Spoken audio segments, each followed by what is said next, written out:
3টা বছর বিনা কারণে যারা কষ্ট দিলেন জেলের ভেতরে, যারা এর সাথে জড়িত একবার উপর থেকে মামলার আয়ু পর্যন্ত প্রত্যেকে আমি 3 বছর জেলে দেখতে চাই।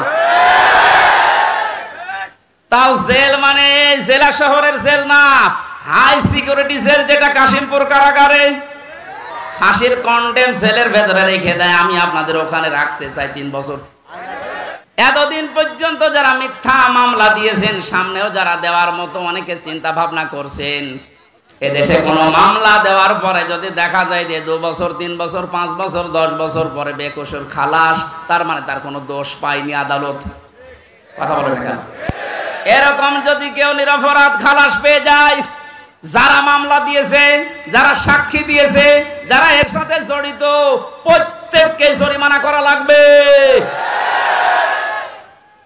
আমার কথার অর্থ বোঝেন? আপনি বিনা কারণে কাজ করবেন কোন কারণে?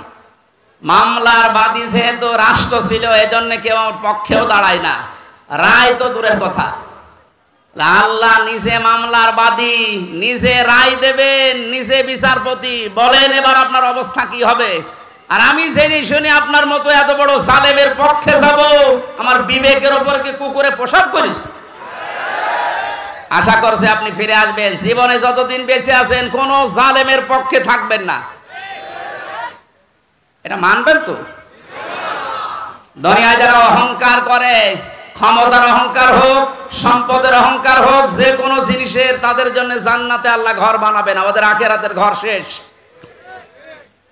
ওয়ালা ফাসাদা, যারা বিশৃঙ্খলা তৈরি করার জন্য এখনো বিভিন্ন ইস্যু তৈরি করছেন সামনে, বাস্তবে আমরা যেটা দেখতে পাচ্ছি, সংখ্যালঘু দিয়ে ওরা চেষ্টা চালিয়েছিল, পারে নাই, হালে পানি নেয়নি। কারণ বাংলাদেশ জামাত ইসলামীর শ্রদ্ধাভাজন আমির ডাক্তার শফিকুর রহমান ঘোষণা দিয়ে দিয়েছে, এদেশে সংখ্যালঘু সংখ্যাগুরু বলে কিছু নেই। বলেন 96% মুসলমান আমরা, তাতে কি হয়েছে?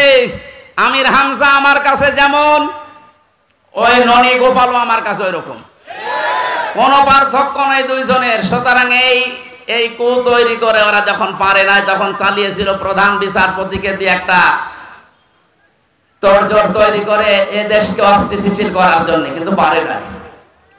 এরপরে লাগিয়েছে আনসার। কিসের আনসার? পুলিশ ছাড়া যদি 1 মাস 5 দিন চলতে পারে দেশ, আনসার ছাড়া চলবে 1 আর 2। কোন দরকার নেই, যারা দায়িত্বে আছেন বাহিনীকে বিলুপ্ত করে দিন।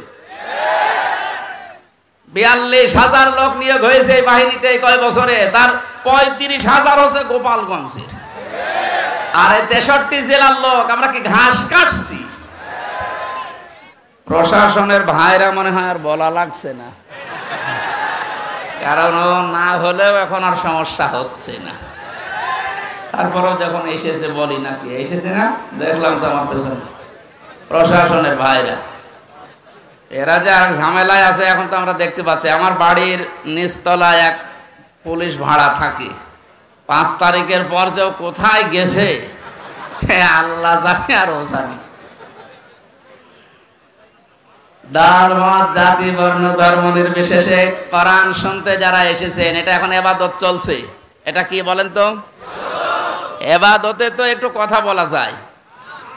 নামাজ একটা ইবাদত না? বলেন না কেন? এই ফ্যান কয়েকটা আছে, গুনে নেওয়া যায়। নামাজের ভেতরে দিকে দিকে তাকানো যায়। নামাজ যেমন ইবাদত মনে করছেন, এখানে 1 ঘন্টা ব্যয় করা এটা পুরাটা ইবাদত। কথা বুঝতেছেন? এই ইবাদতটা আমরা অনেকে বুঝি না। এখানে যে ইবাদত চলছে এটা মানেন তো? হ্যাঁ মানেন আপনারা?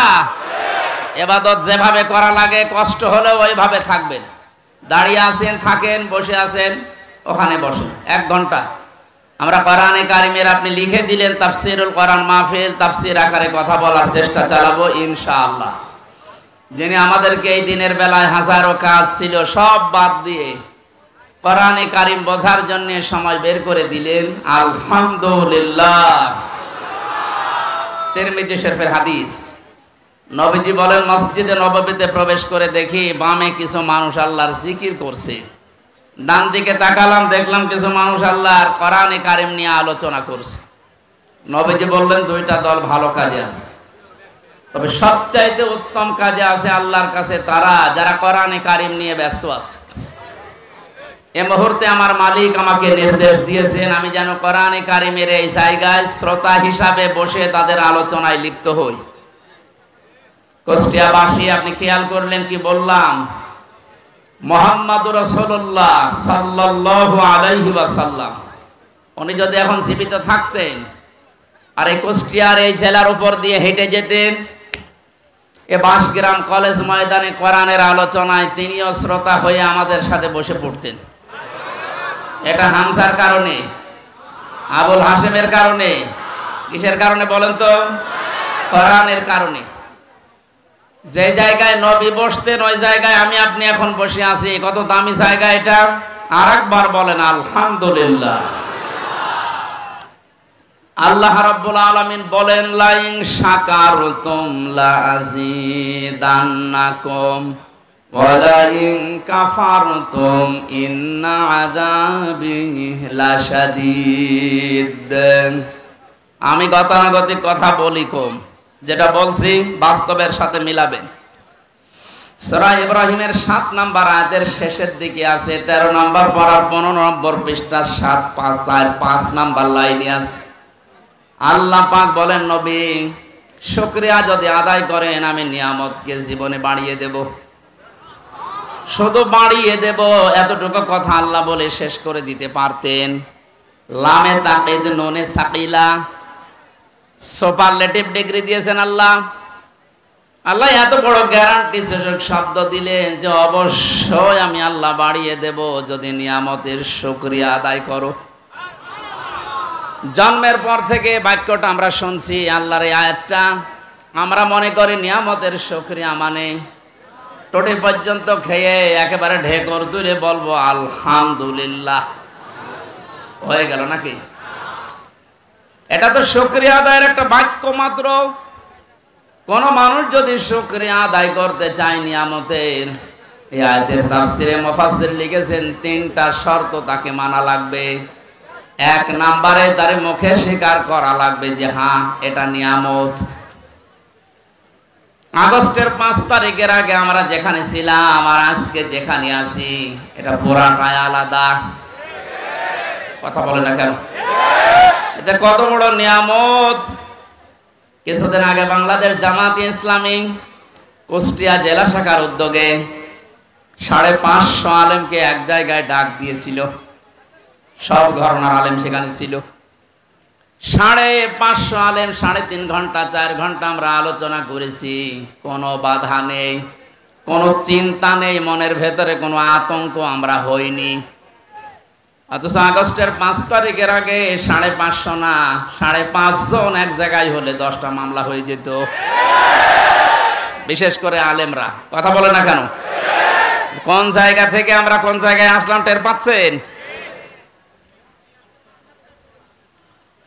পরাধীন এবং স্বাধীন 2টা শব্দ। স্বাধীন দেশে বসবাস করেও আমরা অনেকেই এতদিন পরাধীন। এখন যেহেতু স্বাধীনতার কিছুটা সুখ পেয়েছি, এজন্য নিয়ামত হিসাবে মনে করছি, আমরা স্বীকার করে নিলাম যে হ্যাঁ এ মুক্ত জীবন, এটা নিয়ামত। 2 নম্বর, আপনার মনের ভেতরে একটা আনন্দ লাগবে, যেটা আমার লাগছে। কিন্তু এদেশে সবার এই আনন্দ লাগছে না। 100 জনের 80 জন মানুষ আমরা এখন আনন্দিত, খালি 20 জন মানুষ বলছে আপা ঘাবড়াবেন না। 20 জনের অবস্থা এরকম, আপা ঘাবড়াবেন না। আপনি ঘাবড়ালে আমরা নরম হয়ে যাই। এর সংখ্যা কয়জন? মাত্র 20 জন। আমরা 80 জন কিন্তু এখন খুশি, আনন্দে আছি। মনের ভেতরে একটা অজানা সুখ আমাদের ভেতরে দোল দিচ্ছে। এই আয়াতের তাফসিরে মুফাসসির আরেকটা তথ্য দিয়েছে, মানুষ যখন খুশি হয় তখন তার বাম স্তনের 2 আঙ্গুল নিচে একটা গোস্তের টুকরা আছে, যেটা আমরা কলব বলে জানি। ওটা তখন আনন্দে লাফাতে থাকে, শরীরের পশমগুলো খাড়া হয়ে যায়। আল্লাহ পাক বলেন আমার সালাম নামের খাতিরে তাদের ভেতরে একটা শান্তির বাতাস আমি বইয়ে দেই। জোরে বলেন আলহামদুলিল্লাহ। আমি আমার ইমান থেকে বলছি এটা আমি পেয়েছি, সুতরাং 2 নাম্বার শর্ত হয়ে গেছে পূরণ। 3 নাম্বারটা কি? যে জন্য নিয়ামতটা পেয়েছি ওই কাজটা ওই জায়গায় পৌঁছিয়ে দেওয়া লাগবে। বৈষম্য বিরোধী ছাত্র আন্দোলন আপনি লিখে দিয়েছেন পোস্টারের উপরে, শহীদদের আত্মার মাগফিরাত কামনায় আয়োজন। ওরা যে 9টা দাবি নিয়ে 1000-এর উপরে দেশে জীবন দিয়ে গেল, যে উদ্দেশ্য নিয়ে জীবন দিয়েছে ওই উদ্দেশ্যকে পূর্ণতায় পৌঁছাতে হলে আল্লাহর এই কালাম লাগবে। মান ক্বালা বিহি সাদাকা, যারা কোরআন দিয়ে কথা বলে এরা সত্য কথা বলে। আমান হাকামা বিহি আদালা, কোরআন দিয়ে যারা বিচার করে নবীজি বলেন এরাই ন্যায় বিচার কায়েম করতে পারে। 53 বছর কোরআনে কারিমের বিচার এদেশে এখনো পর্যন্ত আমরা দেখিনি। এই জন্য ন্যায় বিচার শুধু নামে শুনেছি, পাইনি। বিশেষ করে 16 বছরে কত মানুষ আমাদের সামনে এ বক্তব্য বহুবার দিয়েছে যে আমরা ন্যায় বিচার কায়েম করতে পেরেছি। এটা ডাহা মিথ্যা কথা। ন্যায় বিচার কায়েম করা সম্ভব তখন যখন কোরআনে কারিম এদেশের সংসদে চলবে। আর এটা তো চালাবে ধীরেন্দ্রনাথ দত্ত। এরকম মানুষ জীবনেও কোরআনে কারিমকে ওই জায়গায় নিতে চাইবে না। তার প্রমাণ সরঞ্জিত সেনগুপ্ত। এই লোকটা সংসদেই বলেছিল কোরআনের আইন এটা বর্বর আইন। কোন আয়াতের প্রেক্ষিতে? সূরা মায়দার 38 নাম্বার আয়াত যখন সংসদে কে যেন বলেছিল, ওই সময় দেখলাম রিয়েক্ট করেছে, আস-সারিকু ওয়াস-সারিকাতু ফাকতাউ আইদিয়াহুমা জাযাম বিমা কাসাবা নাকালাম মিনাল্লাহ ইলা আখিরি আয়াত। আল্লাহ পাক বলেন চোর পুরুষ হোক আর নারী হোক সাক্ষ্য প্রমাণে যদি ধরা পড়ে তাহলে তার হাত কেটে দাও, এটা দুনিয়ার শাস্তি। এই লোকটা এই আয়াতকে বর্বর আইন বলেছিল, কারণ হচ্ছে তার ওই যে কালো বিড়াল পাওয়ার পরও বলেছিল না হবে না।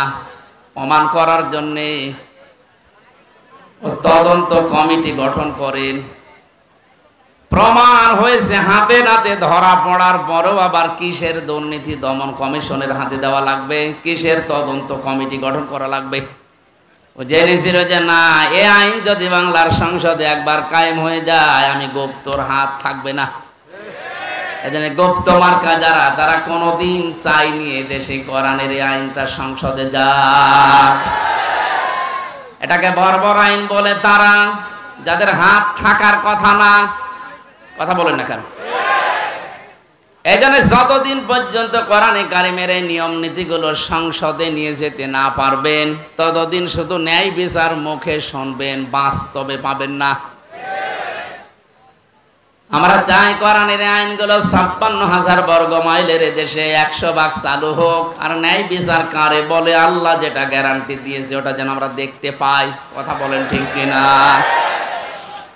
কুষ্টিয়াবাসী নরম ভাষায় একটা কথা বলছি।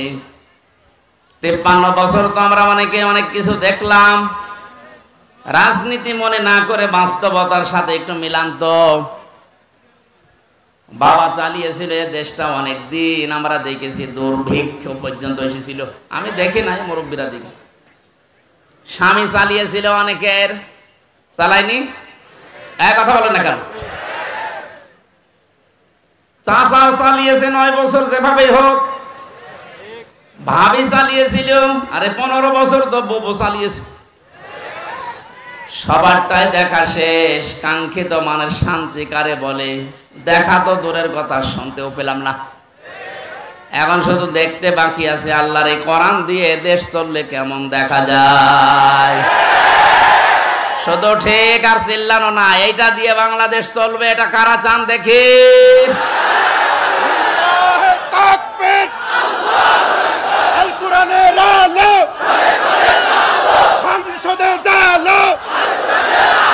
বাংলাদেশ জামাত ইসলামী জিন্দাবাদ জিন্দাবাদ। আল্লাহু আকবার।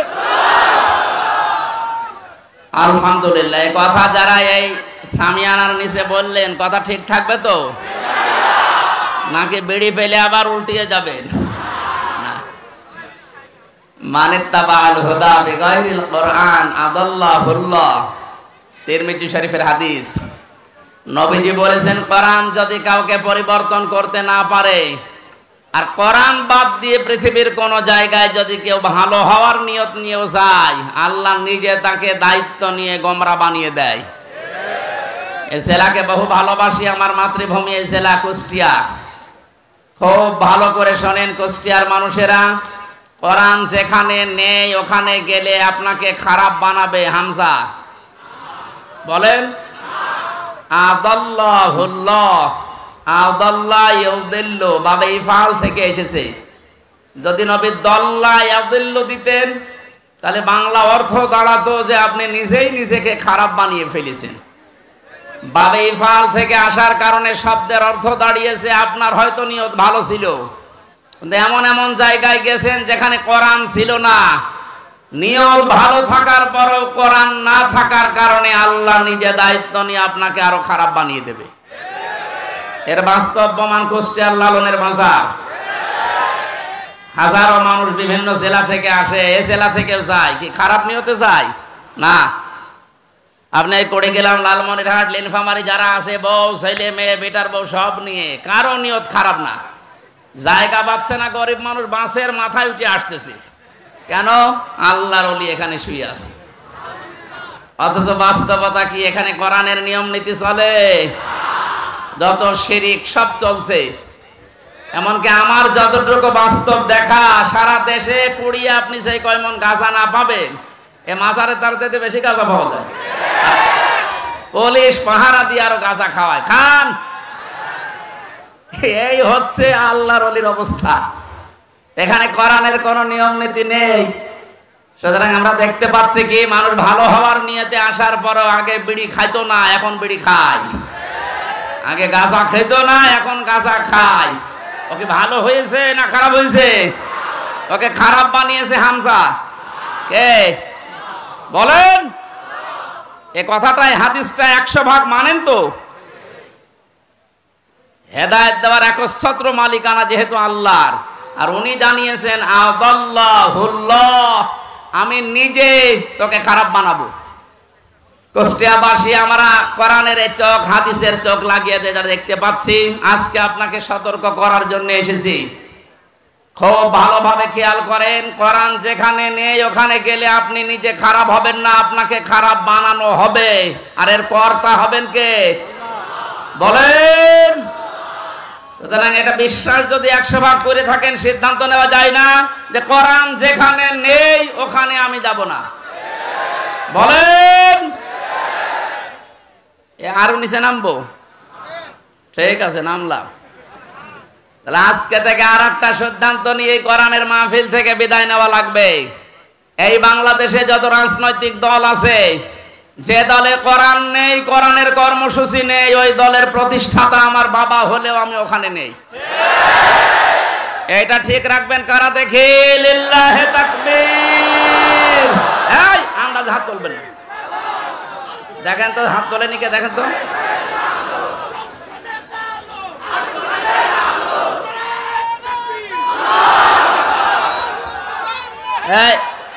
ঠিক আছে, যাক, ওয়াজ তো হয়ে গেছে, এবার মোনাজাত করে দিই। আর কি ওয়াজ করব? এর উপরে আর কোনো ওয়াজ আছে?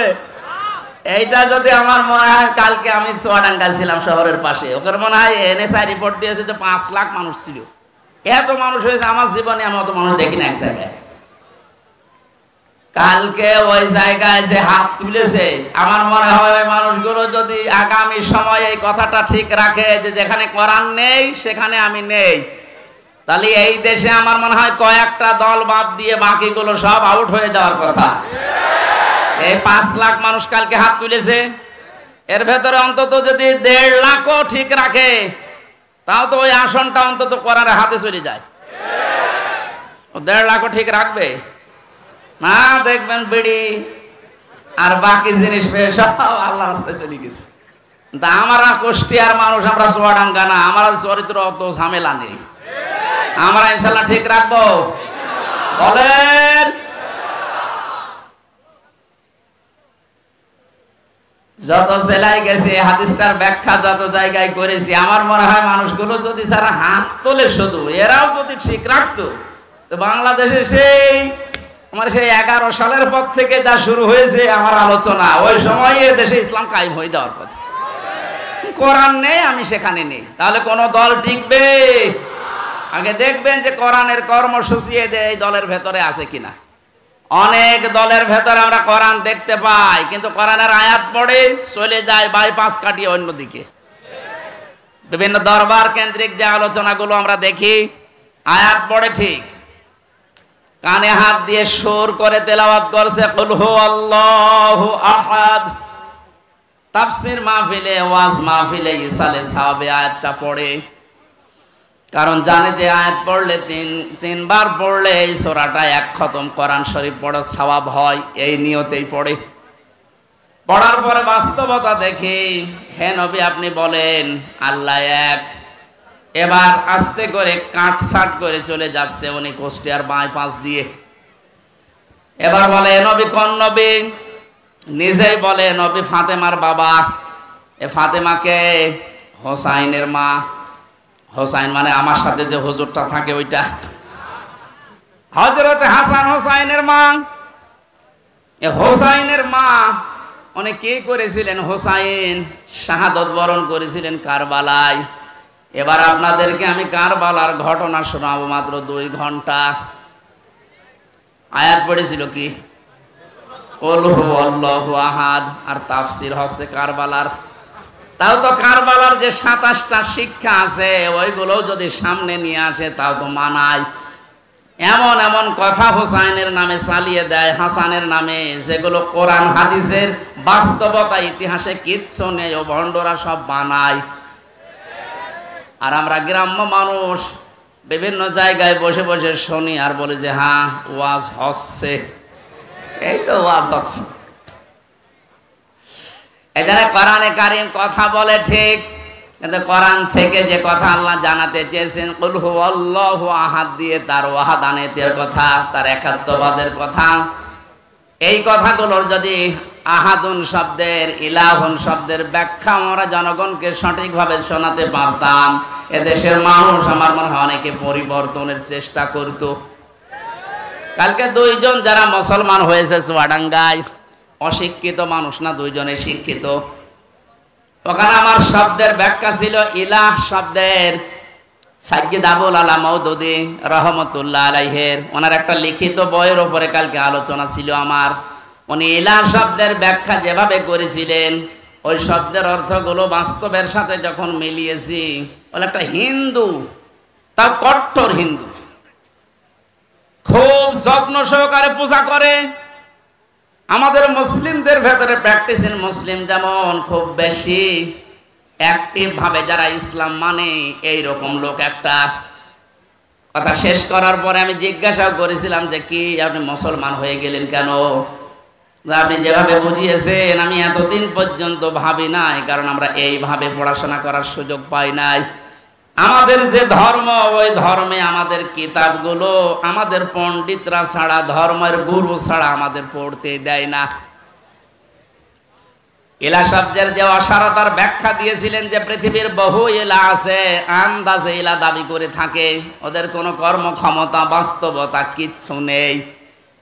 শেষ পর্যন্ত আমার বিবেকে নাড়া দিয়েছে, এই সত্যকে সত্য না মেনে মারা গেলে আমি নিজেকে ক্ষমা করতে পারবো না। দেন আপনি আমার ইসলামে দীক্ষিত করে দেন, জোরে বলেন সুবহানাল্লাহ। এই জন্য আমরা কোরআনে কারীম যেখানে নেই, আজকে থেকে আপনি সিদ্ধান্ত যখন নিয়েই ফেলেছেন যে অন্য কোনো জায়গায় আর যাবেন না, আজকের এই মাহফিল আমার মনে হয় যদি ঠিক রাখতে পারেন হাতটা, এই আলোচনা, এই আয়োজন সাকসেস, জোরে বলেন সুবহানাল্লাহ। দরুদ আর সালাম পাঠ করে আজকের তেলাওয়াতকৃত আয়াত, যদিও এটা একটা সম্ভাবনা বাস্তবতা নিয়ে সামনে আল্লাহ আয়াতটা নাজিল করেছিলেন সূরা কাসাসের 85, 84, 83, 84 এই আয়াতগুলো। এখানে আল্লাহ রাব্বুল আলামিন কিছু মানুষকে পরকালের যে ঘর আছে, যে বিশাল জীবন আমাদের সামনে পড়ে আছে আমাদের চোখ বন্ধ হওয়ার পর, এখানে মানুষের জন্য আল্লাহ যে ঘর তৈরি করবেন, কাদেরকে এই ঘরগুলো আল্লাহ দেবেন তার বর্ণনা আল্লাহ দিয়েছেন এই আয়াতে। আমরা যেহেতু শুধু দুনিয়াদার না, আমাদের সামনে আরেকটা জগৎ আছে, এটা আমাদের বিশ্বাসে আছে না নেই?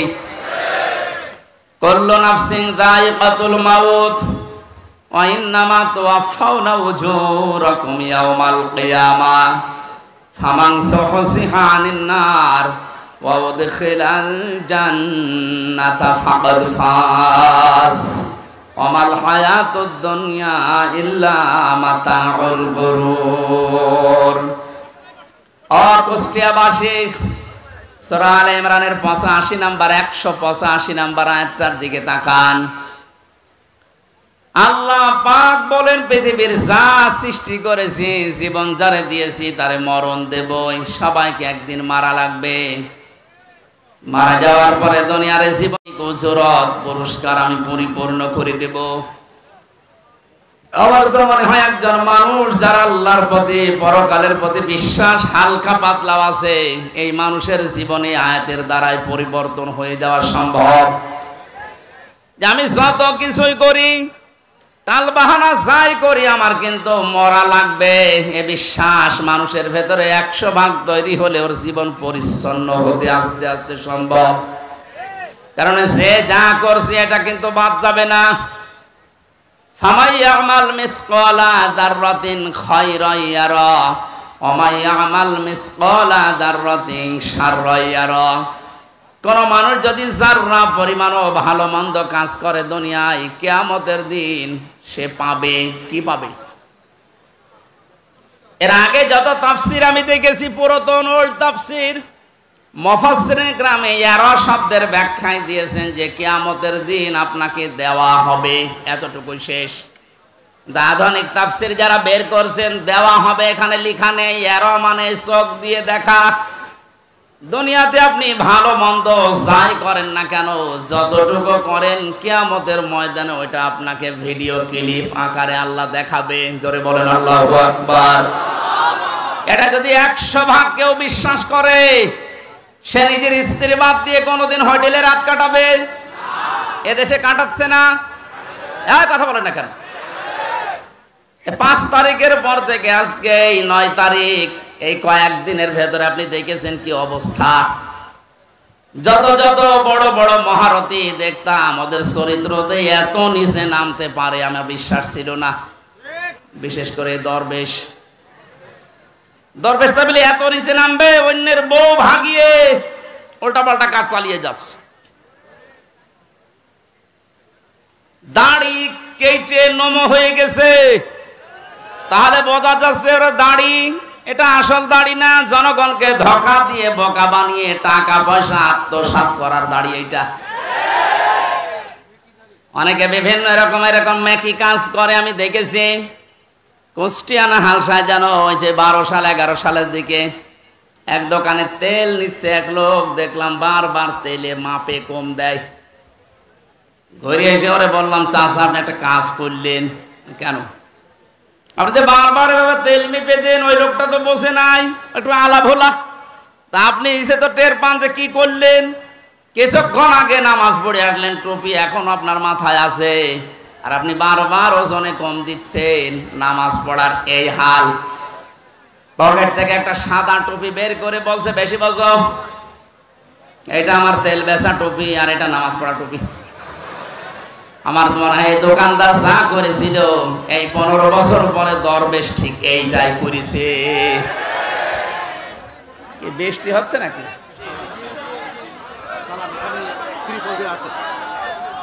এখানে ত্রিপল দেয়া থাকলে হবে, বাকিগুলো ভেজবে।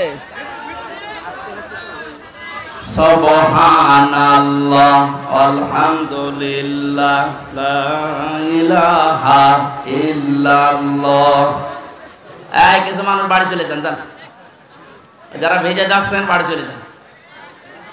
এর ভেতরে যারা আছে অন্তত পানিতে ভিজবে না তারা থাকেন, বাকিগুলো বাড়ি চলে যান। কালকে ইউটিউব থেকে নামিয়ে নেবেন, যান বাড়ি চলে যান। তো যায় না দেখছে।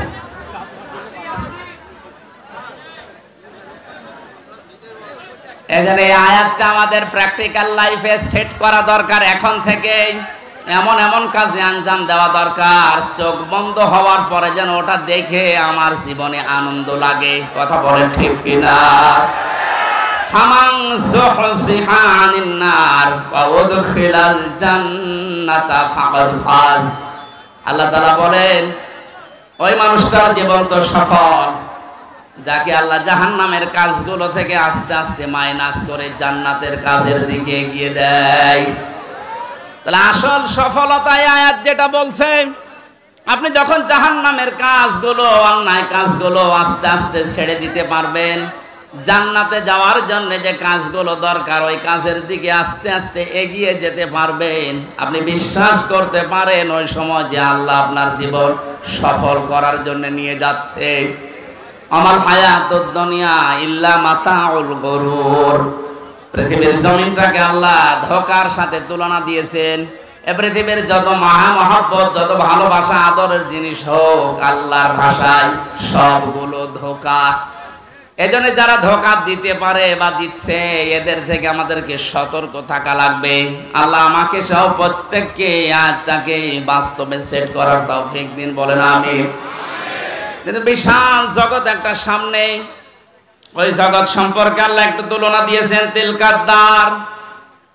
তিলকাদ্দারুল আখিরাতু নাজআলুহা লিল্লাযীনা লা ইউরিদুনা উলুওয়ান ফিল আরদি ওয়ালা ফাসাদা। আখিরাতের যে বিশাল জীবন তাদের সামনে পড়ে আছে, আমি আল্লাহ ওই জীবনে ঘর তৈরি করি তাদের জন্য। নাজআলুহা লিল্লাযীনা লা ইউরিদুনা উলুওয়া, দুনিয়া যারা উলু প্রকাশ করে না। উলু মানে, উলু শব্দের শাব্দিক অর্থ হচ্ছে কি? হনুরে, হনুমান হয়ে গেছে, যেটা বাস্তবতায় 16 বছর আমরা দেখেছি।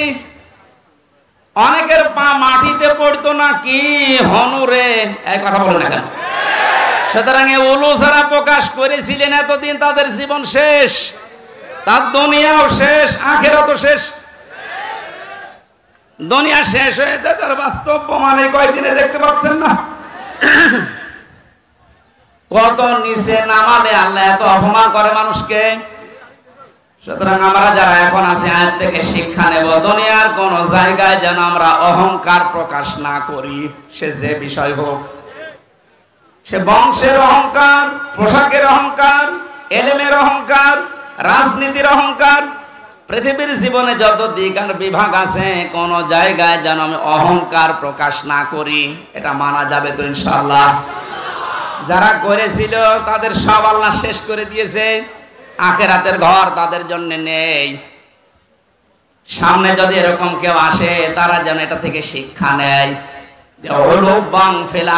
জমিনে যারা অহংকার করে, উলু করে, মানুষগুলোকে আল্লাহ আখিরাতের ঘর থেকে বঞ্চিত করে দেয়, বলেন নাউজুবিল্লাহ। যারা করেছিল তাদের থেকে যদি আপনি এখান থেকে শিক্ষা নিতে না পারেন, আপনাকেও শয়তান কিন্তু পেঁচিয়ে ধরবে, জড়িয়ে ধরবে, অ্যাক্টিভ ভাবে আবার নিয়ে আসার চেষ্টা চালাবে। আমাদের উচিত হচ্ছে আমরা দুনিয়াতে যাই কয়দিন আছি, আমরা উলু প্রকাশ করব না ইনশাআল্লাহ। ওয়ালা ফাসাদা, আল্লাহ বলেন 2 নম্বরে মানুষগুলো দুনিয়ার জীবনে বিশৃঙ্খলা সৃষ্টির চেষ্টা চালাবে না। এই আয়াতটাও বাস্তবে আজ মিলালাম। আগস্টের 5 তারিখ থেকে আজকের এই সেপ্টেম্বরের 9 তারিখ পর্যন্ত প্রায় 11টা বিশৃঙ্খলা তৈরির জন্য অনেকেই চেষ্টা চালিয়েছে, এখনো চলছে। যারা এগুলো করেছিলেন আপনারা থামবেন, আর কেউ যদি চেষ্টা চালান সামনে, আপনি ওখানে এখনই থামেন। দুনিয়া তো জীবন শেষ করে ফেললেন, আখিরাতের ঘর আপনি হারিয়ে ফেললেন। আপনার জন্য আমাদের আফসোস হয়। আমি সেদিন সেলাইদা বাজার মাঠ না কোন জায়গায় যেন বলেছিলাম, অনেকে বলছে হুজুর ওদের মাফ করে দেন না। মাফ নাই, আমি করে দিলাম। কিন্তু আল্লাহ রাব্বুল আলামিনের কোরআনে কারীম জানিয়েছে, যারা জুলুম করেছেন পৃথিবীতে মানুষের উপরে, তারা কিন্তু হামজার মামলার আসামি না, তারা আল্লাহর মামলার আসামি। সূরা শুরার 42 নম্বর আয়াত, প্রথম অংশ। 25 নাম্বার পারার 6 নাম্বার পৃষ্ঠার 12-13 নাম্বার লাইনে আছে, ইন্নামাস সাবিলু আলাল্লাযীনা ইয়াযলিমুনান নাস। অবশ্যই যারা মানুষ হয়ে মানুষের উপরে জুলুম করছে, করবে, এটা মোজারে, বর্তমান, ভবিষ্যৎ, প্রেজেন্ট, ফিউচার। এখন যারা জুলুম করছেন, 5 তারিখের পর থেকে জালেম বিদায় হওয়ার পরেও আমরা দেখলাম অনেকেই আবেগে বা নির্যাতনের শিকার হয়েছিলেন, এই কন্ট্রোল না করতে পেরে জুলুমের খাতায় নাম লিখিয়েছেন। এটা আপনি ঠিক করেননি, থামেন। ওরা জালেম হয়ে দুনিয়া আখিরাত সব নষ্ট করে ফেললো, আপনিও যদি ওদের পথ অবলম্বন করে নিজের দুনিয়া আখিরাত ধ্বংস করে ফেলেন, ওদের ভেতরে আমাদের ভেতরে পার্থক্য থাকলো কি বলেন? আমাদের উচিত হবে আমরা যেন কোনো মানুষের উপরে জুলুম না করি, কারণ জুলুম যে করে এটা এত ঘৃণিত শব্দ। আল্লাহ বলেন আমি নিজে তার নামে মামলা দায়ের করব। ব্যারিস্টার আরমান এবং আমান আজমি ভাই সহ যত মানুষ এখন আস্তে আস্তে জুলুমের শিকার থেকে বের হচ্ছে, এদের যে বর্ণনাগুলো, এ বর্ণনা শুনলেই বোঝা যাচ্ছে তাদের উপরে জুলুম হয়নি। আস্তে বলেন। যারা এই জুলুমের সাথে জড়িত, এখনো পর্যন্ত যদি এই সঠিকটা জানার পরেও, স্পষ্ট দেখার পরেও কেউ জালেমের সাফাই গায়, জালেমের পক্ষে অবলম্বন করে, জালেমকে ভালোবাসে, সাহায্য করে, সহযোগিতা করে, জালেমকে আবার চেষ্টা চালায় প্রতিষ্ঠিত করার, তিরমিজি শরীফের হাদিস অনুযায়ী নবীজি বলেন সে আমার উম্মত থেকে বের হয়ে যায়। এই জন্য আমরা যেন এরকম কিছু না করি, যেন রবের উম্মতি আমি থাকতে পারি না, দুনিয়া আমার শেষ, আখিরাতও যেন ধ্বংস হয়ে না যায়। এই আয়াত থেকে আমার যে বিশ্বাস, বাংলাদেশে 1628 জন মানুষ মেন দায়িত্বে ছিল যারা সরাসরি জুলুমের সাথে জড়িত। কথা বলে না? একেবারে উপর থেকে শুরু করে আমার ইউনিয়নের চেয়ারম্যান, আমার ইউনিয়ন বলা ঠিক হবে না, অন্য ইউনিয়ন বলি, কারণ এটা রেকর্ড হচ্ছে, সমস্যা হবে। 1628 জন মানুষ মেন দায়িত্বে ছিলেন। আপনারা একটাও জুলুম থেকে মুক্ত না, প্রত্যেকেই জালেম। এদেশের মানুষ যদি আপনাকে কিছু নাও বলে, আপনি আল্লাহর মামলার আসামি, কথা বলেন না কেন? দুনিয়াতে শেষ করে ফেলেছেন, পরকালে আল্লাহ নিজে মামলা দেবে আপনার নামে। আপনাকে কোনোদিন চিন্তায় আনতে পারেন যে আল্লাহর মামলার যে লোকটা আসামি, তার পক্ষ আমি অবলম্বন করি কি করে? আমার একটা মূল্যচুরি মামলা ছিল, জানেন? ওরা যদি সাজাও লাগিয়ে দিত, তাও আমি 3 মাস সর্বোচ্চ জেল খাটতাম। অথচ বিনা কারণে, বিনা অপরাধে মামলাটা দিয়ে 3টা বছর আমারে আটকে রাখলেন। এই মামলা যেহেতু রাষ্ট্র দিয়েছে, হাসিনা দিয়েছে, এই কারণে আমার পক্ষে কেউ দাঁড়াতেও সাহস পেত না। না, ওর পক্ষে দাঁড়িয়ে আমার ওকালতি আমি হারাবো। দেখেন তো, রাষ্ট্র বিরোধী, এজন্য আমার পক্ষে কেউ নেই। কিয়ামতের ময়দানে আল্লাহ নিজে রায় দেবেন, আলাইসাল্লাহু বিআহকামিল হাকিমিন, সব চাইতে বড় বিচারপতি তিনি।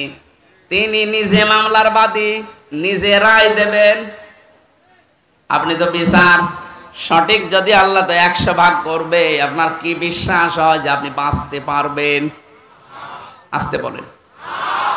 এখন যদি আপনি স্বীকার করেন যে না আমি বাঁচতে পারবো না, এমনকি যারে সাপোর্ট করছি সে তো ধরা খেয়ে বসে আছে, কারণ বড় জালেম, বলেন হাতে পায়ে ধরছে, আপনার সময় এখনো শেষ হয়ে যায়নি। জালেমেরা আর সাপোর্ট না করে ফিরে আসেন, এখনো ইসলামের দরজা খোলা আছে, আপনাকে বুকে নেওয়ার জন্য হাজারো মানুষ আছে।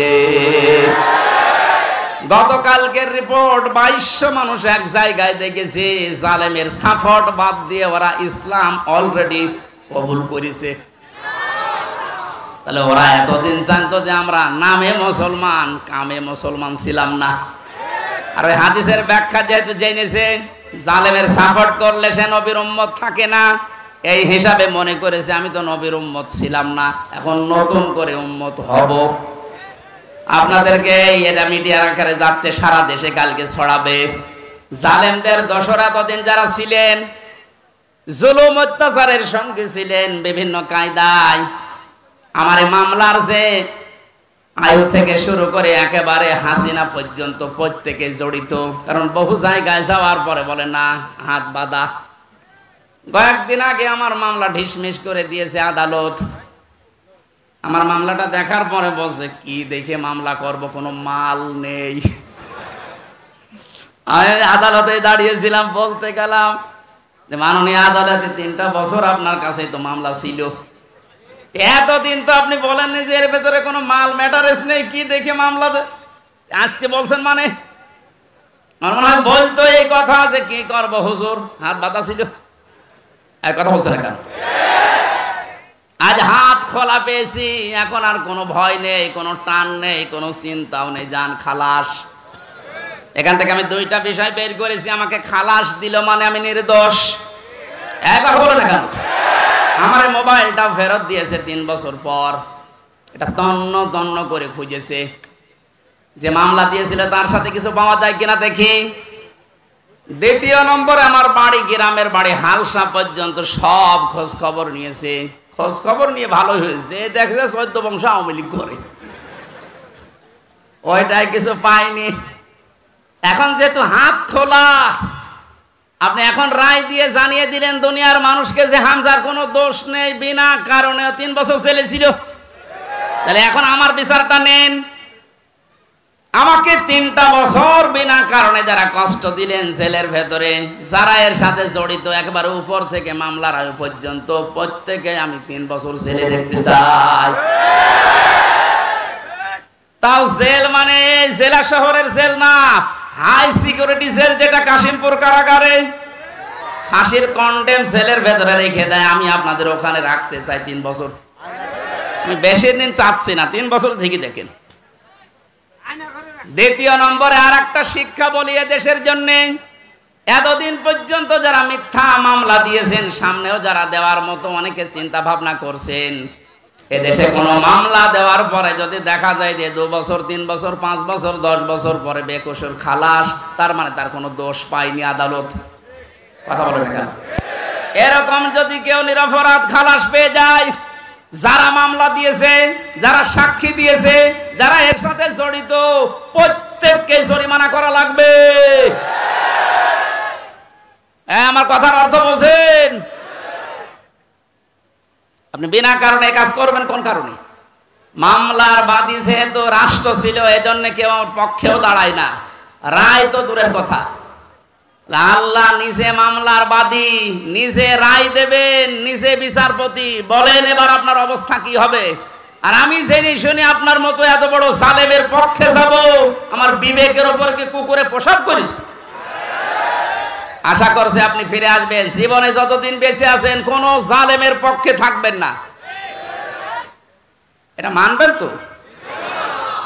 দুনিয়ায় যারা অহংকার করে, ক্ষমতার অহংকার হোক, সম্পদের অহংকার হোক, যে কোনো জিনিসের, তাদের জন্য জান্নাতে আল্লাহ ঘর বানাবেন, আমাদের আখিরাতের ঘর শেষ।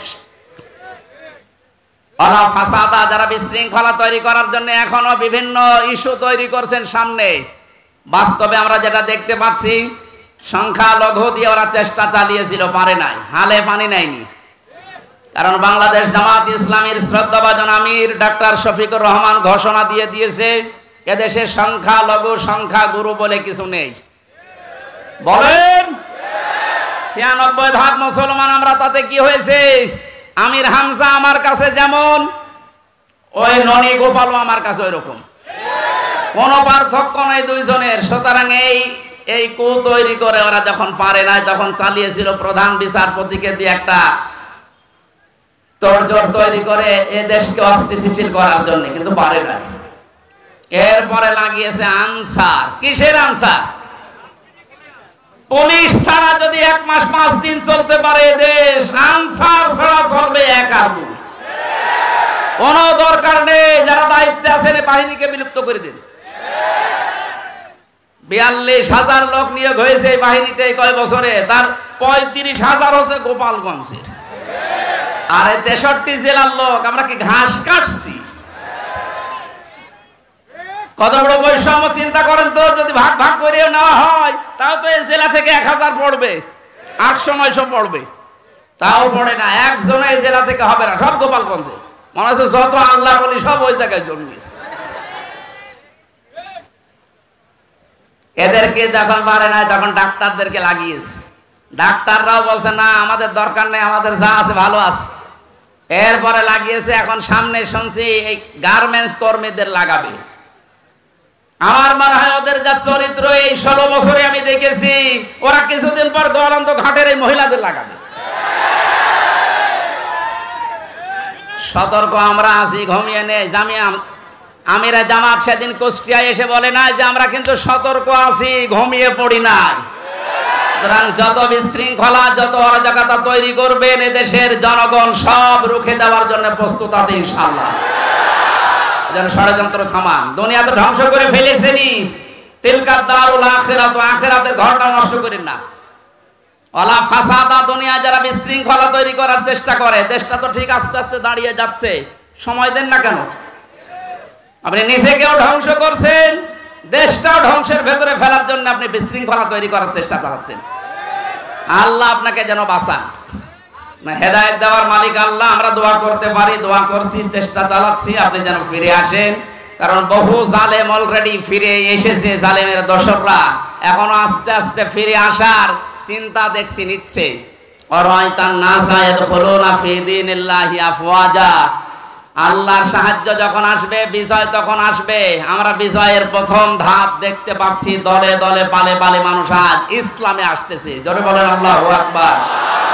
এ ধারা অব্যাহত থাকুক। কিছুদিন পরে দেখবেন এ দেশে 100 ভাগের 51 ভাগ মানুষ যদি চায় যে রাষ্ট্র এই কোরআন দিয়ে চলুক, কোনো মহারতে আর বাধা দিয়ে ঠেকাতে পারবে না। আমরা ওইটাই দেখতে চাচ্ছি সামনে। কথা বলেন ঠিক কিনা? সম্মানিত মা বোনেরা, কোন জুজুর ভয় পাবেন না। আমির জামাত অলরেডি ঘোষণা দিয়েছে, মেয়েদেরকে জুজুর ভয় দেখিয়ে ইসলামী আন্দোলন একামতে দিন সম্পর্কে উল্টাপাল্টা ধারণা দেয় দেশের রাম আর বামরা। কি করেছে আপনার পক্ষে 13টা সংগঠন?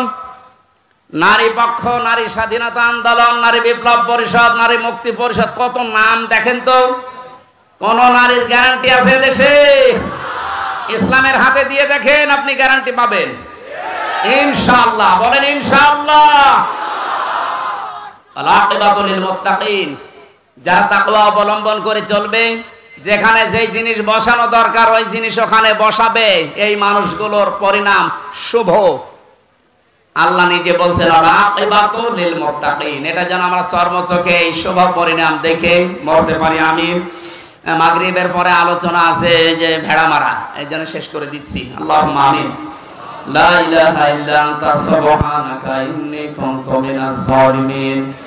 রব্বুল আলামিন, আখিরাতের ঘর তুমি যাদের জন্য বানাবে ওই দলে আমাদেরকে থাকার তৌফিক দাও, যাদের জন্য